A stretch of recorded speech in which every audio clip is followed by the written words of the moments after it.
Ndabashuhuje bene data dusangira ibyigisho kuri channel SDARM, ni channel y'itorero ry'Abadiventiste umunsi wa karindwi bavugurura.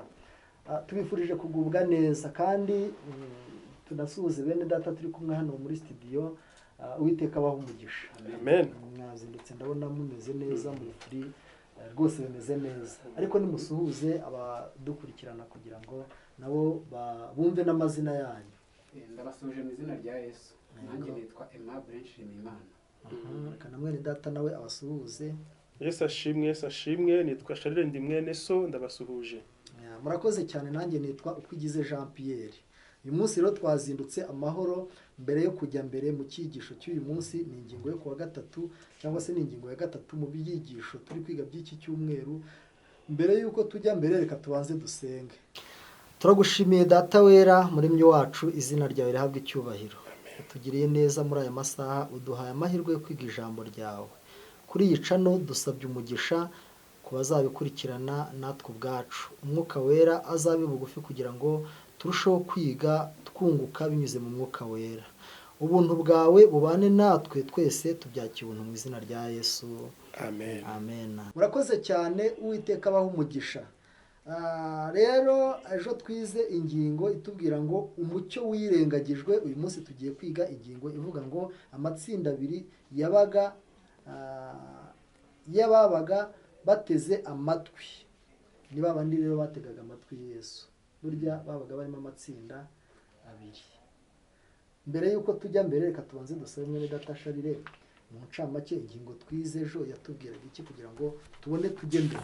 Ingingo twize ejo yatubwiraga umucyo wirengagijwe. Yego.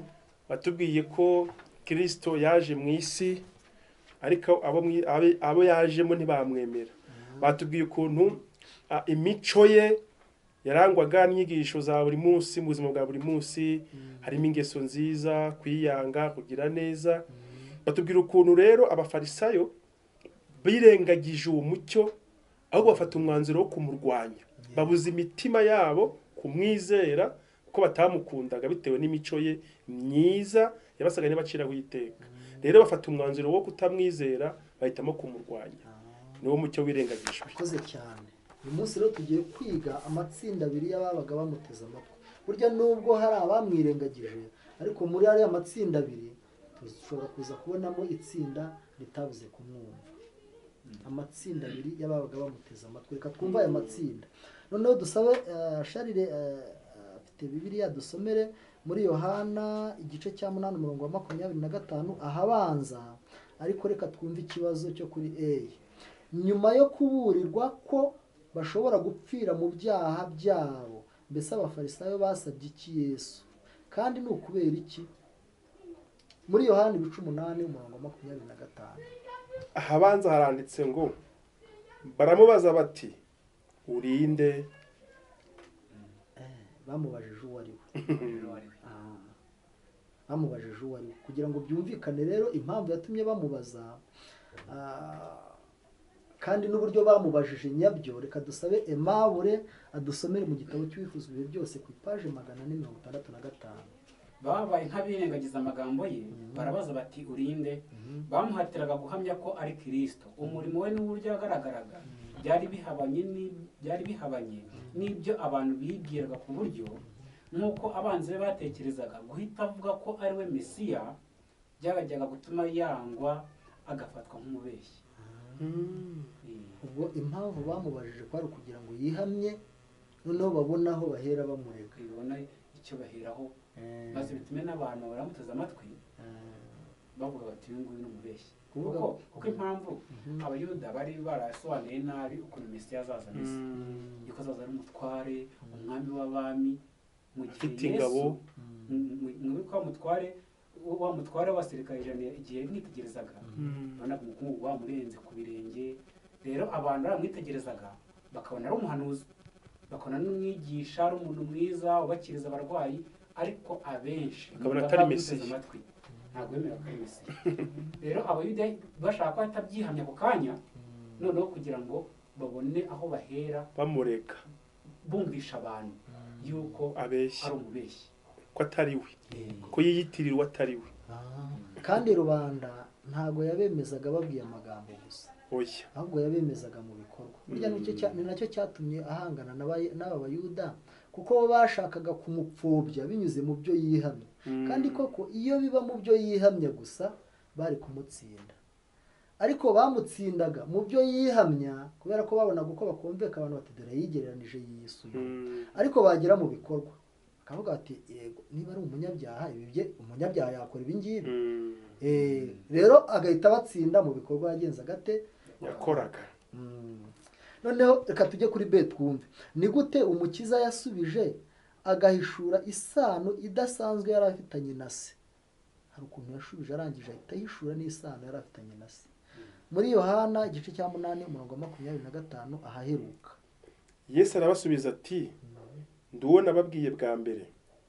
Nawe abashubije ajimije cyane, kuko bashakaga ko ibyo yababwiye bwa mbere abisubiramo. Noneho soma 26 ukomeze igeze 29 wihuse. Mfite byinshi byo kubavugaho mbacira urubanza, ariko wantumye ni uw'ukuri, nanjye ibyo namwumvanye nibyo mbwira abari mu isi. Ariko bo ntibamenya yuko ababwiye se. Bo ntibamenye ko ababwiye se wo mu ijuru, batekereje ibindi. Nuko Yesu arababwira ati ubwo muzamanika umwana w'umuntu nibwo bazamenya ko ndi we, kandi ko ari ntacyo nkora ku bwanjye, ahubwo yuko uko data yanyigishije ariko mvuga. Kandi ko uwantumye turi kumwe, ntiyasize njyenyine, kuko mpora nkora ibyo ashima. Yego. Burya hari n'ikindi kintu Yesu yakoraga. Reka dusabe Aimable adusomere hano hepfo twumve, kuko yaravugaga, ariko kuko hano hatubwiye ngo igisubizo yabashubije cyahise gihamya neza isano yari afitanye na se. Yesu ntabwo ageze ubwoba, yasashimangira uwo ari we, arabyerura rwose cyane. Mu gihe twebwe iyo ukorera mu isoko udashaka ahantu amenya aho usengera imyizerere yawe, waba wiga mu ishuri ushaka ko abanyeshuri bamenya imyizerere yawe, kwihishahisha, ariko Yesu yasabwa uwo ari we rwose. Ariko hari n'ibanga Yesu yari afite hano tugomba kwitondera kugira ngo natwe tujye guhamya. Yesu yari afite ibyo ahamya ku mvugo, ariko afite n'ibikorwa. Noneho rero imvugo ye wabaga wanayirwanya, usibye ko hari harya twabonye ko ngo amagambo yari afite imbaraga utapfa no guhangara, ariko reka tuvuge ko wanabirwanya. Iyo byageraga mu bikorwa n'abayuda barambikaga intwaro hasi, bikabananira pe. Dusomera ayo magambo. N'abantu bavuze ngo Kristo ntiyigeze areka kuba indahemuka ku mahame y'amategeko y'Imana, nta na rimwe yigeze akora ikintu kinyuranye n'ubushake bwa se. Uretse gatoya ahangaha, urumva ahangaha ntiyigeze aba indahemuka. Ni ukuvuga ngo Kristo ntiyigeze areka kuba indahemuka ku mategeko. Urumva amategeko ni ukuvuga ngo niyo bajyaga kumurega kuko bamutegeshaga amategeko, bagasanga ni indahemuka. Noneho ibyo ahamya urumva byajyanaga n'ibikorwa agenje ate akora. Uyu munsi twebwe ukuri ni gute twagera guhamya kwakumvikana nk'ukwa Yesu muri kiriya gihe? Ese birashoboka muri iki gihe? Ariko usanga twebwe kenshi na kenshi ibyo tuvuga abantu bitega amatwi, ariko ejo yabona ibyo ukora akabona rwose agura umutekamutwe. Gusa kugira ngo dushyire mu bikorwa amahame y'ibyo twizera cyangwa se duse na Kristo twitirirwa, birashoboka kubwo kumwiyegurira. Yego, birashoboka. Hano barakomeje ngo nta na rimwe yigeze akora ikintu kinyuranye n'ubushake bwa se, imbere y'abamarayika, imbere y'abantu, n'imbere y'abadayimoni. Yashoboraga kuvuga amagambo yari kuvugwa n'undi muntu uwo ari we wese, akaba abaye amagambo yo gutuka Imana, agira ati mumara nkora ibyo data ashima. Yego. Buri munsi mu gihe cy'imyaka 3 abanzi bamukurikiraga bagerageza gushaka ikizinga mu mico ye. Satani n'abambari be bose bashatse kumugusha umutego, ariko ntacyo bamubonyeho cyatuma bamuca urwaho. Ndetse n'abadayimoni bahatirwaga kwatura bavuga bati uruwera w'Imana. Yego, kubera ko n'abadayimoni ubwabo baragenzuraga, rega bagombaga kumugenzura Satani yavuze ko urwaho rwose, kugira ngo bifatanye nawe bavuga bati mamana dore n'uyu nguyu nawe yabaye umwe natwe, dore yakiraniwe yakoze amakosa. Ariko mu kuri n'imbere y'abamarayika bakomezaga kugenzura Yesu, nta cyasha yigeze abonekaho, haba imbere y'abera haba n'imbere y'abakiranirwa, burya Yesu nta cyasha nta kanda yigeze abonekaho. ukabaza uti rero byagenda bite? Ah, Hano hari isomo nyandiko ihari mhm, ivuga ngo uko Yesu yari ameze ubwo yari afite kamere y'umuntu. mhm, Donc uko Yesu yari ameze ari hano ku isi afite kamere ya muntu, mhm. niko Imana ishaka ko n'abayoboke bayo bamera. Yego. Imana irifuza ko uko Yesu yari hano ku isi yari yambaye umubiri nkatwe, ubuzima yaciyemo, imico yamuranze, Imana irifuza ko n'abantu bitwa abakristo, abizera bamera batyo. ibyo bintu birashoboka. Wari umaze kubivugaho, keretse niba hari ikindi ushaka kubishimangiraho, ariko kubwo kumwizera birashoboka.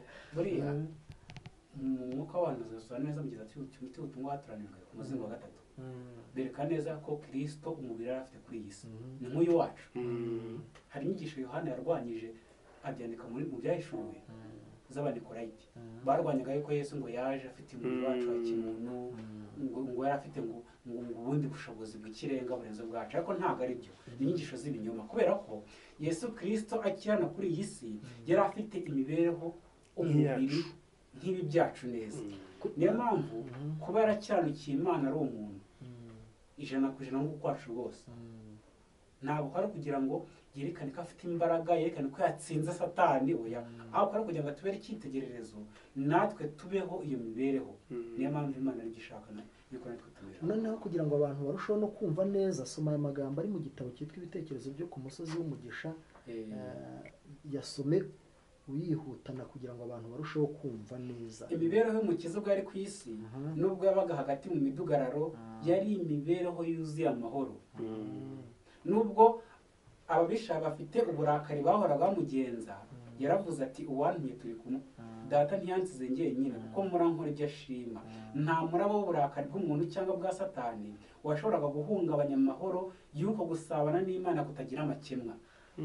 Urumva abantu mukurikirana ibi byigisho, twumve aka kantu Yesu yari afite, nawe ujye ukikabakabamo kandi nukabonaho n'akantu gato uburyo ujye ukarinda. Hano imibereho y'umukiza ubwo yari hano ku isi, nubwo yabaga hagati mu midugararo, yari imibereho yuzuye amahoro. Ariko uyu munsi urasanga turi mu mujagararo, turi mu bibazo, kandi mu kuri ntabwo dufite ibigeragezo biti bya Yesu. Burya nukurikirana uzasanga tudafite n'imibereho mibi nk'iya Yesu. Yesu yaraje yihwanya n'umuntu rwose. Noneho rero hari n'igihe tuba dufite imibereho iruta iya Yesu, ariko ugasanga tubuze amahoro. Ariko nta handi twayakura, burya uyu munyamahoro niwe yatuzaniye. Rero reka ese ikibazo aha ngaha ngo amatsinda abiri naya rimwe ni irihe irindi ni irihe yabaga bateze amatwi Yesu. Sinzi niba mwene data Sharira hari icyo yakivugaho turi gusoza. Murakoze cyane. Hano hari amatsinda abiri. Ni ukuvuga ngo mu bantu bamwumvaga harimo abamwemeraga, ariko bakagira ubwoba bwo babivuga kugira ngo abayobozi batabamerera nabi. Ariko harimo n'abandi bamurwanyaga, noneho bakamurwanya bivuye inyuma. Rero bamutegaga amatwi, harimo ibyiciro bibiri. Hari nk'abamurwanyaga, ariko harimo n'abari bamufite nk'umuntu ubafitiye akamaro. Aba bantu bari bafite n'inteko ebyiri zibahagarariye. Hano twasomye ko hari abamarayika b'Imana, ngo habagaho n'abadayimoni. Izo nteko zabaga zihanganiye kuri Yesu. Urumva rero ubwo aya matsinda abiri, abarwanyaga Yesu babaga kumwe n'abadayimoni. Yego. Abamwumvaga bari kumwe n'abamarayika. Nibyo. Muri iki gihe se none muri iki gihe rero icyo nashaka guhita nk'umuza tunasoza rwose. Twebwe se aya matsinda abiri n'ubu arahari, abaduhanze amaso.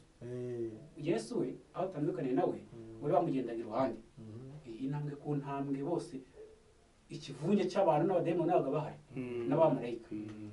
Ariko kuri iki gihe twebwe amatsinda abiri aduhanze amaso, aho tunyura, aho dukorera. Mbese aya matsinda abiri atubona ate? Aho nitukisha Imana mu bapagani, mu Baroma 24 banga izina ry'Imana tukoma bapagani kubera mwebwe. Mbese aho ni turi inzandiko zishimisha Imana, abantu baratureba tubonamo kirisito. yego Paul yandikiye abakorinto mu rwa kabiri rwa gatatu mu rwa kabiri ati muri inzandiko twanditse zisomwa n'umuntu wese. yego Byumvikana ko Pawulo yerekana ko abakorinto bahamyaga kirisito kubera ko bari inzandiko, yaranditseho ubutumwa bwiza. Ubwo rero natwe dushobora kuba abashimwa n'Imana tukaba inzandiko nk'uko Pawulo yavuze mu bakorinto, ariko nanone dushobora nanone no gutukisha Imana mu bapagani. iyo bivuga urwandiko ubundi urwandiko urarusoma ukamenya nyirarwo, cyangwa se ni icyapa. N'ubutumwa bwiza. Icyapa ubundi cyerekana nyiracyo. dushobora kuba icyapa rero binyuze mu kuba abantu bagaragaje Imana mu mibereho. Rero nk'uko twakomeje kugenda tubibona, Imana idufashe kandi n'abadukurikiranye kugira ngo turusheho gusobanukirwa neza n'urukundo rw'Imana, kugira ngo Kristo ature muri twe, noneho imico yacu ihamye ko twamumenye kandi twamwizeye. Nibyo twifuriza abadukurikiye, kandi namwe bene data mwadufashije uyu munsi nibyo tubifurije. Uwiteka rero abaha umugisha kandi ahire mwe mwese mwadukurikiranye mu izina rya Yesu. Amen. Amen.